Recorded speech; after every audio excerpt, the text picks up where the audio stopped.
好，来乡亲啊，继续来看北流的总统惠恕仁。今仔日来台湾的第3天，早起甲副总统赖清德、外交部长吴钊燮到台北站前星光三月来剪彩，来宣布讲台湾甲北流的旅游泡泡正式来启动。惠恕仁讲，台湾甲北流会当行到今仔日，真无简单。讲就是因为这个防疫有成，才会当互台湾民众到北流去观光，都袂输是台北甲高雄安尼遐尔利便快速。剪彩活动，互现场的气氛炒甲热扑扑。比如总统惠恕仁来台湾第3天，逐港现场拢摆满满。今仔日会知参加观光宣传活动，副总统赖清德、外交部长吴钊燮要甲别流的好消解互大家。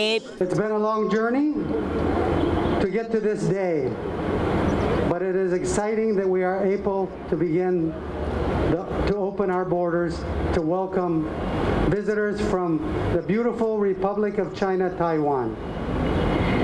And yes, at the beginning, there will be, some processes that we need to work out. But Palau has taken the approach that we open with care.